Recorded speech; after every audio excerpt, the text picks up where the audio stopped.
Ovdje na kanalu Proizvodnja voća i povrća trudimo se da donesemo što korisnije savjete vezane za uzgoj, kako bi svi oni koji se bave vrtlarenjem imali što bolji uspjeh. Testiramo različite načine uzgoja, prihrane i obrade zemljišta, pa naša iskustva prenosimo putem video savjeta. Urbano baštovanstvo postaje sve popularnije širom svijeta, a uzgoj povrća u vrećama je jedan od kreativnih načina da iskoristite malo prostora i uzgojite ukusnu i zdravu hranu. Naravno da smo i mi isprobali ovaj način uzgoja i sa vama već podijelili video o uzgoju krompira u vrećama. Sada je na red došla i mrkva.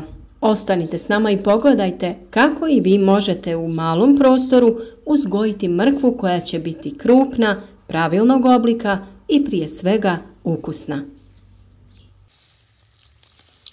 Mrkva sa svojim korijenastim karakterom može uspješno da se uzgaja u vrtnom tlu, ali je za to potrebna rahla zemlja i određeni poslovi kako bi uzgoj bio uspješan.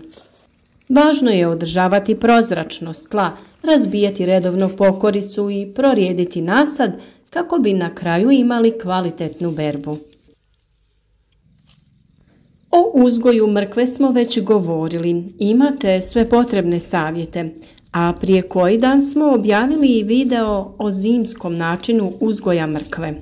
Ukoliko želite redovno pratiti naše savjete, postanite dio naše zajednice, zapratite naš kanal kako ne bi propustili ni jedan koristan savjet. Sa druge strane, uzgoj u vrećama postaje sve popularniji, omogućava veću fleksibilnost i pristup svježim domaćim namirnicama bez potrebe za velikim vrtom. U nastavku ovog videa ćemo otkriti korake za uspješno uzgajanje mrkve u vrećama. Prvi korak u ovom projektu je izbor odgovarajućih vreća. Vreće treba da budu duboke i široke, kako bi pružile dovoljno prostora za razvoj mrkvi. Najbolje su vreće za krompir koje smo i mi koristili, ili specijalizirane vreće za uzgoj povrća te one za uzgoj borovnica. Na tržištu postoje vreće specijalizirane za takvu sadnju, no možete iskoristiti i bilo koje stare vreće ili velike vreće za kupovinu. Priprema supstrata je također važan korak. Važno je obezbijediti kvalitetan supstrat za vaše mrkve. Mi smo koristili mješavinu zemlje za uzgoj povrća ili cvijeća jer je ta zemlja rahla, zadržava vlagu bolje od obične zemlje. Supstrat treba da bude dobro dreniran kako bi se izbjegla stagnacija vode, što može negativno utjecati na korijenasto povrće. U ovu zemlju možete dodati i glistinac. O tome smo govorili u posebnom videu, a radi se naime o prerađenom sagorjelom stajnjaku koji su preradile kalifornijske gliste. On na kraju izgleda kao humus ili kupovna zemlja i idealan je za uzgoj povrća. Mi smo naše vreće sa mrkvom stavili u plastenik, ali se jednako tako mogu držati i u vrtu. Vrlo je važno da održavate vlažnost zemlje u vreći kako bi mrkva dobro napredovala. To možete osigurati dodajući perlit u zemlju. On je prirodni materijal koji u sebe sprema vodu i po potrebi ju otpušta nazad u tlo. Možete ga kupiti u bilo kojoj trgovini koja ima opremu za vrtlarstvo. A na tom istom mjestu možete kupiti i peletirano gnojivo koje možete koristiti ukoliko nemate glistinac ili neko drugo prirodno hranjivo. Ovo hranjivo možete dodati kada vreću popunite na 1/3 ili pola količine zemlje, tada ga stavite i ono će se s vremenom rastapati tokom zalijevanja i biti korisno kada mrkvi to bude najpotrebnije. Izbor sorte mrkve je sljedeći važan korak. Različite sorte mrkve se razlikuju u veličini i vremenu dozrijevanja. Izaberite sortu koja odgovara vašim potrebama i uslovima. Naravno, tu se misli na doba godine u kojem se mrkva uzgaja i uslovima poput temperature i količine svjetlosti. Sjetva sjemena je naredni korak. Posijte sjeme mrkve ravnomjerno po površini supstrata u vreći. Zadržite razmak između sjemena kako biste omogućili da korijenje ima dovoljno prostora za rast. Nakon toga najjednostavnije je da to sjeme prekrijete tankim slojem supstrata.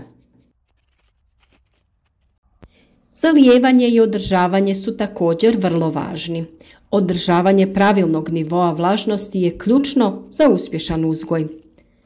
Redovno zalijevanje održava supstrat vlažnim, ali ne i preplavljenim. Također, koristite organsko hranjivo kako biste obezbijedili potrebne hranjive materije za rast.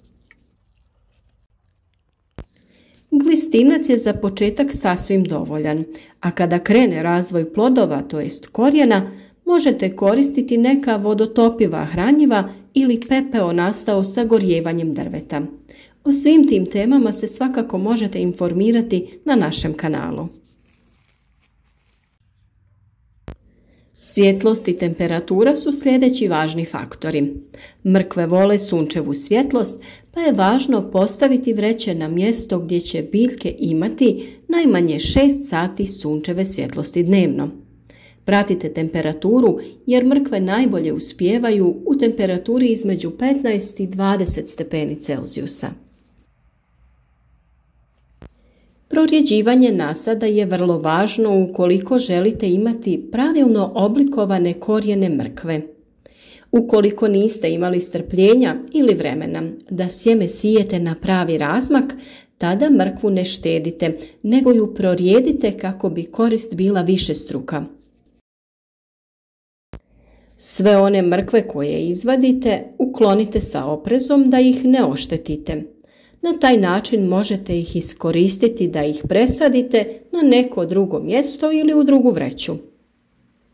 Vrlo je važno da cijeli korijen presadnice bude ravno postavljen u zemlju kako bi i on bio pravilnog oblika. Inače ćete dobiti korijenje koje je izobličeno. I to korijenje je naravno iskoristivo, samo je estetski manje privlačno. Pratite svoje biljke redovno kako biste uočili i riješili potencijalne probleme kao što su štetočine ili oboljenja. Rano otkrivanje problema može vam pomoći da spriječite ozbiljne štete na nasadu.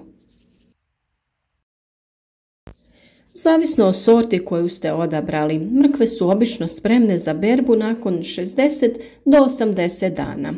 Pazite da ne oštetite korijen dok ih izvlačite iz vreće. Ali s obzirom da je zemlja vrlo rahla, mislim da nećete imati problema. Ukoliko bude malo teže za izvlačenje, možete da zalijete mrkvu prije vađenja iz vreće. Vaše vreće mogu imati dno kako bi se lako premještale ukoliko se za to ukaže potreba, ali to i nije neophodno ukoliko će imati stalno mjesto. Mrkvu možete po potrebi vaditi i konzumirati, dok ostale ostavljate u zemlji.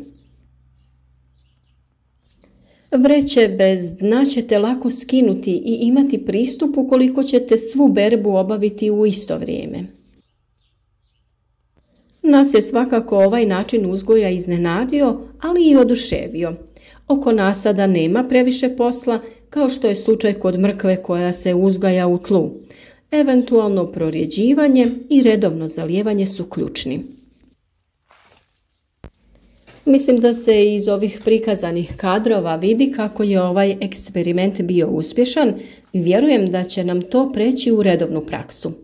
Posebno je dobro što na ovaj način sa vrećama sprečavamo dolazak štetnika kroz zemlju koji bi narušili izgled i kvalitetu mrkve.